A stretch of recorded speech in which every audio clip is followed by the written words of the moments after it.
Hi, and welcome back to Nutrition Connection, the show where science meets storytelling. I'm your host, Dr. Kristen Hicks-Roof, dietitian, researcher, and lifelong advocate of the role of nutrition, health, and wellness. Each episode, I sit down with dietitians and nutrition experts all across the food and healthcare landscape, leaders whose work touches nearly every aspect of our lives. So, whether you're a student, a seasoned professional, or someone simply curious about food, nutrition, and health, this podcast is just for you.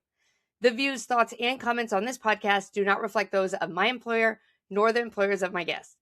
So let's go ahead and get connected.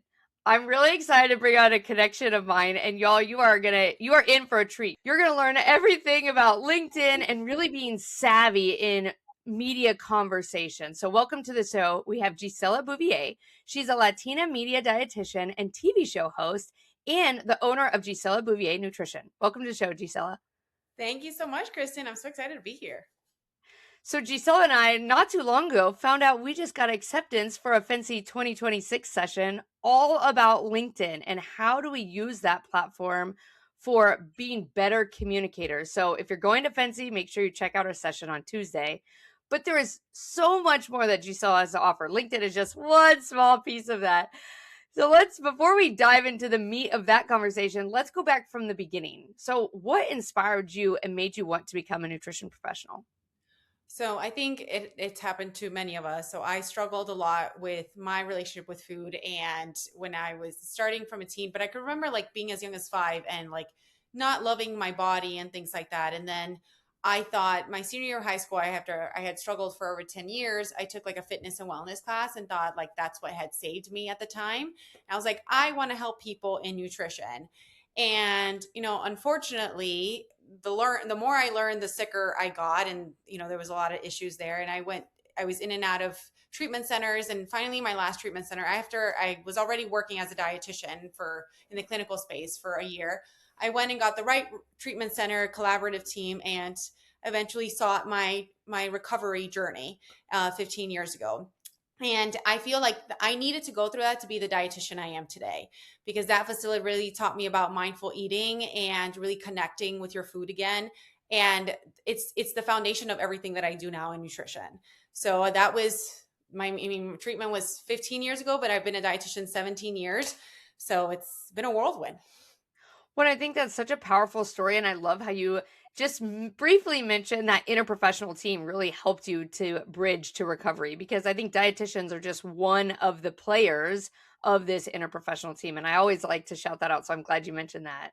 Yeah. So that's a pretty powerful journey. I do agree with you that so many dietitians and nutrition experts have struggled with that journey or found that food was almost their saving grace to health.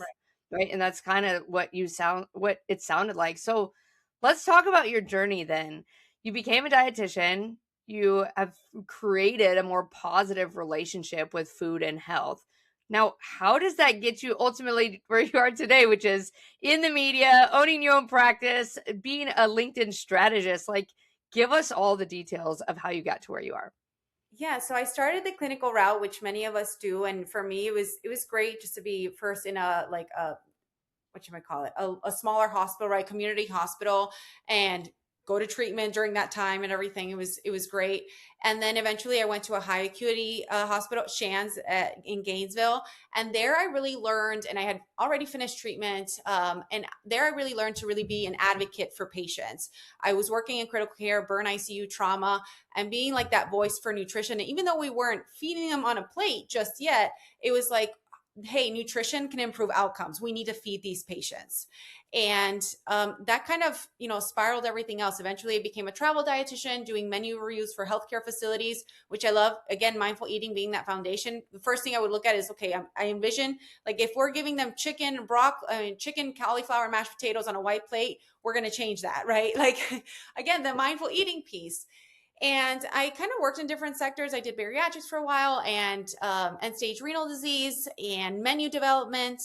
And one day I was like, I hate my job. I'm going to quit and start my private practice. I don't recommend that to any new dietitians out there or like I had a kid, I had my husband. I'm like, I'm quitting my job, and not the route to go to if you don't have a plan. But I did one-on-one consulting, and I realized it wasn't for me. And I think because of my past, and just I felt like I wanted to be there 100% for people, and you can't emotionally, right? And I started doing corporate wellness. I fell into it because somebody asked me to come to an organization to do a presentation. They were like, you're the first person that comes in here for Wellness Wednesday and doesn't say, oh, you can't eat this, you have to eat that. You're just like, let's discover what suits you. And they're like, will you do a full program? And I had no idea what I was doing. I said yes. And this is an advice I give to everybody. If it's something you want to do and you don't know how to do it, say yes and then figure it out. And I realized as a practitioner, I thrived in that group setting. I thrived in talking to like mass people in the masses. And one day I got a call from a producer and said, hey, we need a dietitian to come on the news tonight to talk about the 2017 best diets list. Will you come? Scared the crap out of me. And I said, yes. And I pulled my husband out of work. I said, you need to drive me to this TV station. And I walked in there like freaking out, shaking. And the anchor was just like, sit here. You're going to talk to me. Don't worry. And I was like, oh my gosh, I love this. I want to do this always. And the next week they invited me. I acted like if I owned them. I was like, you want me in my usual spot? You know, kind of That's attitude. awesome. Yeah. And from there, they just continually like would call me, and eventually COVID happened, so I would do virtual segments every now and then with the local station.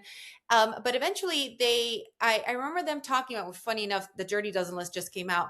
It was in 2021, the Dirty Dozen list came out, and the anchors were sitting there talking about it, saying, we shouldn't eat these 12, conventional produce. And I sent a message on Facebook and I was like, hey guys, really, Americans don't eat enough fruits and vegetables. Can we not say that? Like this is terrible.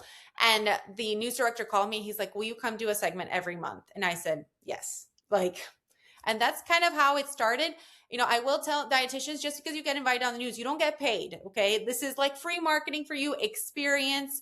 I realized I loved talking to my local community and I wanted to do it in Spanish, which we'll get to, but that's what really paved the way to my media career.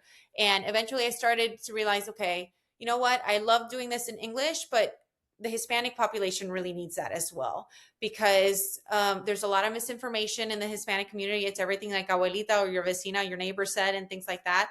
And I was like, if I can talk to people in their language and bust the misinformation, why not? And I did. And I started doing that. That is crazy. And I love how you just said, like, you have to just say yes, even if you have no idea what you're doing. I mean, it brings me back. I remember when I did my first TV segment, I was shaking in my boots. I had no idea. No one prepped me. I brought all this stuff to like set up a table and I didn't know where I was looking. Like, and that's okay. I think it's okay. Like, we learn as we go and you'll build confidence and you may figure out, like, that's my jam. I really like doing that. So I'm curious, did you have any like segue into getting into the media? Did you reach out? Did they reach out to you? Like, what kind of tips or advice would you give someone who's interested in kind of breaking through media but doesn't know where to go? So every advice I give is start with your local area, right? So reporters are always looking for, professionals to give feedback on certain topics. If you see something that is currently highlighted in the media, let's say like the Dirty Dozen, send a message to your local producer, to a reporter. LinkedIn is great for that, right? Or Facebook. I see a lot of times in like Facebook mom groups, there'll be reporters there and they'll be like, I'm looking for a mom to da-da-da. Like, pitch those reports, befriend them, right? And just say like, hey, I'd really like to talk about it. If you don't cover this, who can I do? And that's the way to do it. You can't be afraid. You just have to go for it. Well, I think that's really helpful that we sometimes have to initiate that, but also you made a really important point. They're not always paid, and often they're not paid, especially in the beginning when you're first starting your media career. And I think this is a catch-22, right? We want dietitians to get paid for all their services and all their activities, but at the same time, sometimes you have to plant the seeds, get the media experience, and that will come to fruition later. So let's talk about farther in your journey. So, you started getting into media, you were still in corporate wellness, but like, how did you pivot out going, solely on your own, having your own practice? And then talk to me about what is Gisela Bouvier nutrition? Like, what do you do? What's your day to day? And you got to talk about everything you do with LinkedIn training because it's so fascinating. I have gotten so engaged with LinkedIn and I can't wait for you to like dive a little deeper on that. Yeah, so funny enough, so I had my private practice as I was mentioning and doing corporate wellness, and 6 months before COVID, I because of my LinkedIn activity, I was working just once a week at one of the facilities for a large food service organization that I had started working with. I had left for a little bit and then they were like, come work at this it was like a nice retirement facility in Naples. And there I used to do menu reviews and cooking demos. It was a fun job, and their sales team recruited me and they were like, we you're very active on LinkedIn and you got an MBA, will you come? And I, at the time, I was kind of like tired of the grind with corporate wellness. The world wasn't ready for non-weight loss approach corporate wellness programs. And I said yes. And thankfully, I said yes at a good time because corporate wellness went to zero when COVID came, as we know. And I was able to keep my job. And the way I justified my job was I started teaching the sellers, because I was in sales support, how to use LinkedIn to connect with executive directors for retirement facilities, because that's who they used to sell food service programs to. And it morphed into my full-time job. I mean, I was teaching 600 sellers how to use LinkedIn, and I'm completely self-taught. And I was like, okay, what's changing the algorithm? Who's a voice on this platform? What's working for them? And it really has supported my career completely. So long story short, I kept doing that job. I did it for 5 years. And I was like, I'm teaching sellers how to use, why am I not applying it more to myself? And I started connecting with more PR agencies and brands and people in media. And I was like, I need to grow this to eventually make consistent income.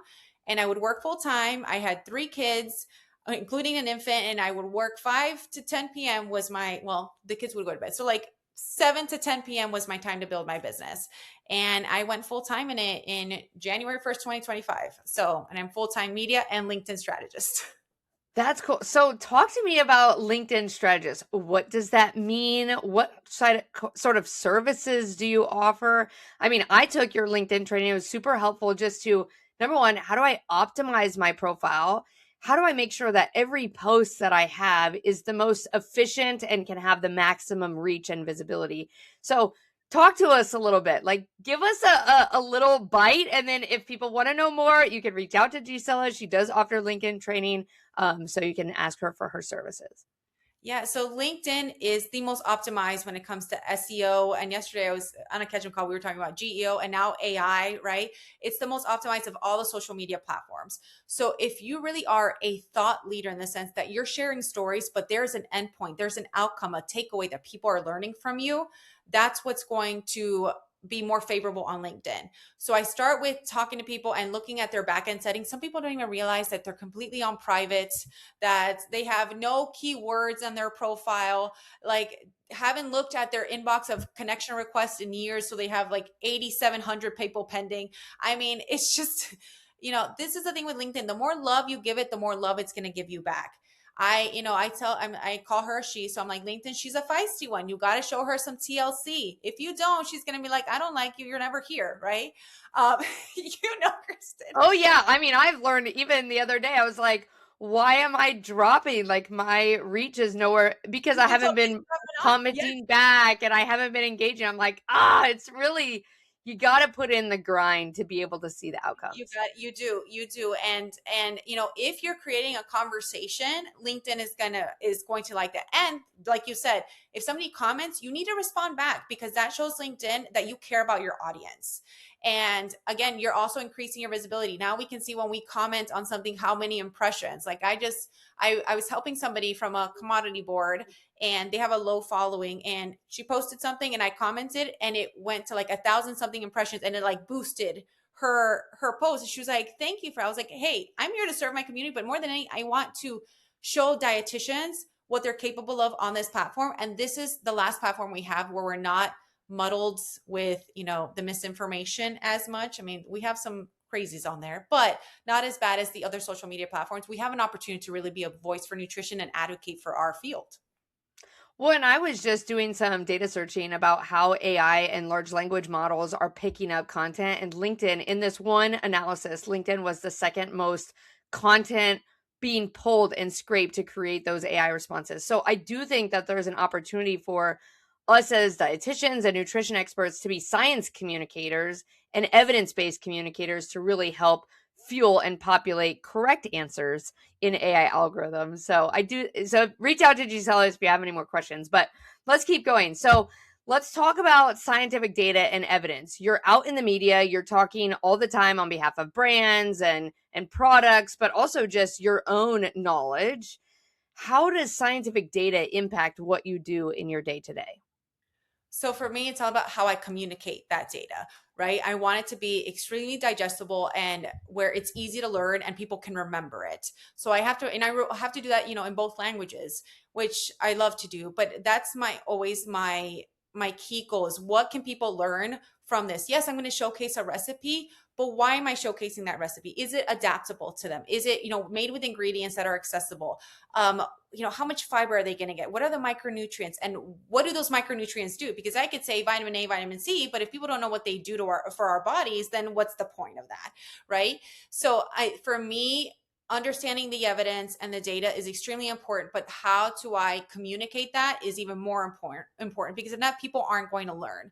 And I never want to come off as like I'm giving sensational content, right? Because that's kind of what we see on a lot of social media platforms. But I want content that is, I always say like the clickbaity enough to where people are like, oh, it's a little phrase that she said, and I'm going to remember that. So that's the way I think. And I think the same way for LinkedIn, right? Because it's always that first phrase, like, what can I get people hooked? And it's the same thing when I'm communicating on TV. When I think that one of the things that I've seen you do, which is so powerful, is you're really integrating like an all foods fit scenario. So you're bringing in culture, you're bringing in access, you're bringing in socioeconomic constraints, like all these things in your sets. So I think that's really a nice tidbit for people to take away is like as you're crafting and getting more in the media, like how are you making it accessible for many and not just talking about a pasta sauce that's $14 that no one can really buy, right? Which is great in theory, but also like is it very practical for the working mom of three like I am? And I'm like, there's only so much time I have. What's on sale? What has, limited ingredients that I could toss in a pot or an air fryer and be done with it? Yeah. I mean, that's my whole approach, like, especially on social, like, busy working mom, like you, I have 3 kids. What's going to be affordable, easy to prep? Like, I have like a series called No Chop, No Stove Top. And so it's like, what can I throw in the oven, the air fryer, or rice cooker? And I don't need to prep anything because A, they tend to be more affordable. B, like it's just easier and dinner's done. For me, it's part of our nutrition is spending less time in the kitchen, more time at the family dinner table. And if we're taking away, family time, cultural foods, then we're compromising our health as well because that's part of our emotional health that we need. Yeah, I mean, I completely agree. So it's funny. Every time I order groceries usually on the weekend, and I always let my kids pick out at least one meal. I'm like, what do you want? It could be breakfast, it could be lunch, it could be snacks. And it's so fun to watch them engage. Like sometimes it's things that maybe I wouldn't love to serve like a Lunchable. I'm like, okay, well, maybe I'll get those in. Like that's not my most ideal, but sometimes, right? We have to have food for enjoyment and not just nourishment. And then other times they'll be like, I want broccoli and homemade chicken nuggets. I'm like, that's so cool. Like, it's so cool that you're actually requesting just simple, minimally processed foods that I would love to serve you, right? And so I think it's a blend of both. We have to be, especially if you're a parent or a caregiver, like how do you bridge your nutrition desires with practicality and reality? Because it's not always going to be sunshine and rainbows and all health conscious food. Right, exactly. And and I love that you pointed out, like, let's say your child asked for homemade chicken nuggets and broccoli. Like the broccoli could be frozen. Yes, it's processed, but it's literally just broccoli. And there's that line between, ultra processed and processed. Every food has some kind of processing, but just because one of my other slogans is convenience doesn't mean you're compromising on nutrition. And because there's so many convenient items that make nutrition easier that you're not necessarily feeding your family bad food. And I use bad in quotes because I don't feel like any food has moral value, but in the sense that it's still nutrient dense. Yeah. Yeah, I think it's a challenge, especially in this constant state of news media and misinformation we as dietitians and nutrition experts can be that voice of reason and bridging the science to practical. So I think that's whether that's media, that's on the TV, that's in LinkedIn, there's a lot of different outlets depending on what your jam is. So find your jam and keep moving forward. So let's talk about, you've had a really widely diverse career, I would say, just based on what you were talking about. I mean, even I would love to dive deeper on menu development, but I know that's a whole nother area. So, what so far has been your most favorite or that you're most proud of? I definitely think my TV career. I just, I still get butterflies every time it's a new set, every time I'm working with a new anchor, every time I'm working with a new brand. But to me, that's been the most fulfilling, especially in the Hispanic market. Because growing up, I'll tell you, being for a background, I'm Argentine. There's only about 300,000 Argentines in the US. So I'm really trying this year. One of my goals is to really be more of a voice for Argentine culture when it comes to nutrition. But, anyways, I digress. I really want to talk to the Hispanic audience in Spanish and teach them. Growing up, I saw a lot of like commercials or like in lifestyle shows, like Goya, Cacique, and Masola, but never like the nutrition behind that. And so if I can change that and explain like why these foods are good for you, and this is how you integrate them, and this is a typical, traditional plate from Mexico or from Argentina or from Colombia, this is how you integrate it. And that's so fun. I mean, I have traveled much of the world. I've been very fortunate. And one of my favorite parts of traveling is trying all the different cuisines. And that's something that I've actually brought to my own house. Like, I will cook a different cuisine almost every night. Like, I don't have standard dishes, I guess you could say, because I've learned so many different cultural foods and how all these foods fit in different ways, right? And we can embrace those cultural foods, which I know you and I have talked extensively about that over the years. Like, it's so powerful when dietitians can embrace those cultural foods. And it's cool that you're talking about like how you can be that voice in the media, speaking in their language of, their native tongue, of how they can connect with you, because I think it's challenging, right? There's not a lot of content, especially out of credentialed nutrition experts, that's being delivered in their language, in things that they want to hear. Yeah, exactly. So Yeah. if I can do that, So I mean, yeah, no, I mean, I just think it's such a powerful opportunity. So if you're a bilingual dietitian or a nutrition expert listening, like, how do you embrace that? Maybe that's part of your private practice. Maybe that's part of your media. Even, one of the things way back when I was an educator is we were talking about embracing diversity in the classroom. So whether that may give examples of different backgrounds of people, right? And in the cultural foods. And if you're teaching the foods class, like, how do you bring in different cultural foods in the foods class? So there's ways you can do it in every single sector of nutrition. It's not just in the media. agreed. So what suggestions or tips do you have for someone who wants a career like yours? So maybe in LinkedIn, I don't know, maybe in owning your own private practice. And I think definitely being on TV, like, where did you learn some training? How do you get better? What kind of skills did you have to upskill yourself to be able to do that? So I think for in communications, we should always aim to improve the way we communicate to people. And early on, I want to say like 2017, 2018, I was part of a dietitian mastermind group that was all about communications. And Barb Mayfield was in it, and I'm trying to think of who was the one that led it. It'll come to me. But it was great because we really focused on the way we communicate in public speaking overall in a crowd. I did that last year. I did some sessions with a speaking coach in Spanish, because speaking Spanish and communicating Spanish are not the same thing. So you have to make sure you enunciate every vowel. And Spanish, the way you say something in English, it's going to be twice as long in Spanish because we have so many syllables. So I did, I always look at my segment and I'll say, what can I have done better? Like, I catch myself, one of my words, my filter is absolutely. I'm like, okay, I need to take that word out. So you have to be willing to kind of humble yourself and say, where do I need to get better in order to make yourself better? I would say that. Then I would say, again, say yes to the opportunity, figure it out later. Very key, but also go after the opportunity. Nobody handed Spanish communications to me. I was like, I want to do that. Like, one time, one brand in 2019 said, "Hey, you want to do a Spanish segment for us?" And I said, "Sure." And then, of course, the years went by and COVID happened. And then I reached out to them and said, "Let's keep doing Spanish stuff." And they were like, "Okay." So pursuing. Then I go and randomly start, connecting with people on LinkedIn. Like, this is what I do. Hi, I'm a Latina dietitian. If you ever need someone, please. And you know this story, one of the coolest things that's happened to me in my career is ChatGPT knows who I am as a Latina dietitian. And I still cry thinking about this story because it was November and a producer from Telemundo reached out to me on Instagram and then on via email. She's like, "We're looking for a Latina dietitian to talk about," I think it was like nutrition fitness apps the next day.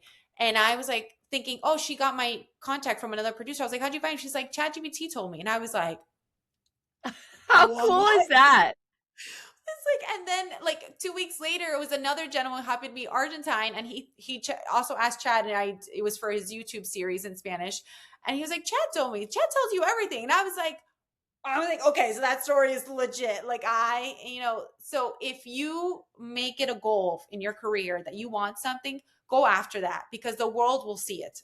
ChatGPT will see it. I still can't even believe that, but it goes back to the beginning of our conversations where LinkedIn is a thought leadership platform that is pulling into these large language models and different AI programs. So it makes sense because you have your lane. I think that's also something that's really unique about your LinkedIn is you are very consistent in the type of content. Like, your niche area versus, I mean, I'm guilty of myself. Sometimes I'm over here, sometimes I'm over here. I'm kind of talking about everything because I'm just a curious mind and I have terrible control.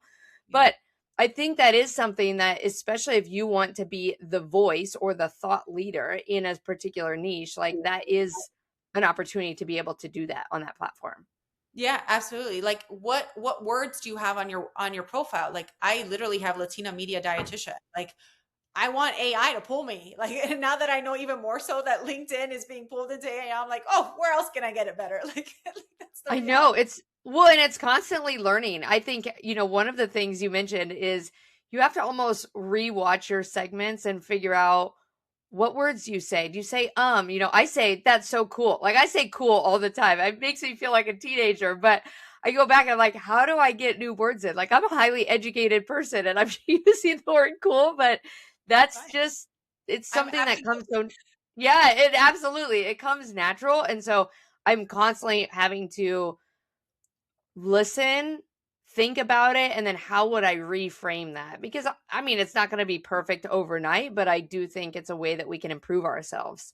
Yeah, exactly. Okay. And So, you have to nerves too. Like when you hit nerves, that's when those words come out more. So I know when it's the first time working with a station or an anchor or somebody or a reporter, those words come out more. So you have to like get in the mindset and like, what am I going to say instead?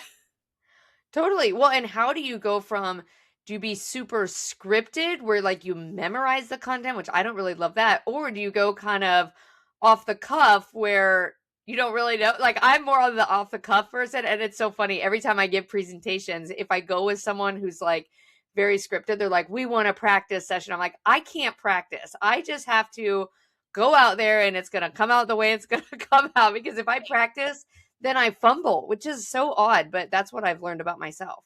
Me too. Same, same. It's so funny. So, my favorite question, if you had a crystal ball, what do you think is coming next to nutrition? I really thought about this one and I wish I had a clear answer because I don't. I think when it comes to nutrition, there's going to be more loud voices, and I think because we are really advocating for change because we want to promote that accessibility, because we want to promote realistic nutrition. So I think that there will be a change. I think people will start to recognize dietitians more, and see how much there's just too much noise out there that isn't real, that's just trying to sell them something. And we just want people to eat food and food that's accessible to them and part of who they are and bring enjoyment. So I want to say, I don't know when that's going to happen, but I do think that we're going to go back to the basics of nutrition eventually, and people will believe in what we do and how we do it. Well, and how do you think that's going to overlay with these AI models like ChatGPT? Do you see people going to dietitians as much, or do you think they'll go to these AI platforms to ask these questions? And or how do we get dietitians populated in ChatGPT like yourself? Like, what do we do? Give us all the details, Gisela. Like, how do we get there so that way we can be a voice and not just on the back burner and here's an extra cash pay to see us, right? Versus a free, whatever chat GPT response. Yeah, I think that we need to continue being voices on our own social platforms. More dietitians need to get on LinkedIn, get on there because it's extremely important. Yesterday I was on a PR call and they were saying we saw that on the LLMs like Reddit is on there. Like, and they were talking about Reddit. They're like, get in conversations with Reddit. And I was like, what? I've never even been on there. But if that makes us more visible to the masses, then we should be, right? Maybe we need to spend more time there. Say yes to the opportunities of just showing your face. I think also anywhere where I'm very big on, anytime there's a career day or a school asks me to come in, I volunteer. Like I actually have one on Friday and I go and talk about what it means to be a dietitian and, nutrition scientist and all that, so that we are helping to kind of the future tell them, hey, this is who your nutrition professionals are. And that's part of it. Yeah, maybe I'm impacting 100 kids in a day, but it's 100 more kids that didn't know about us before. So think of it that way. And that's really the biggest volunteer work that I do, is kids and talking about dietetics.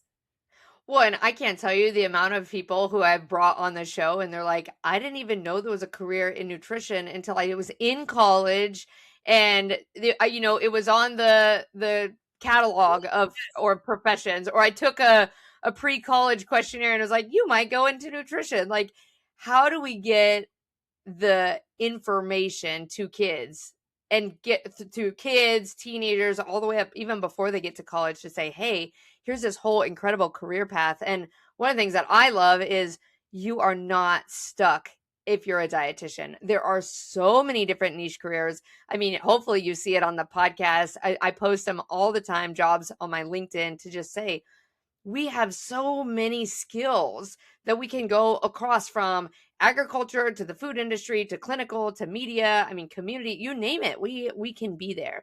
So thank you so much for being on the show and telling your story and giving those tips and advice. So if you like the show, make sure you like, subscribe, leave a review. But most importantly, check out the next episode, because every episode I bring on a different dietitian and nutrition expert to share their story and give you tips and advice. Thanks again, Gisela.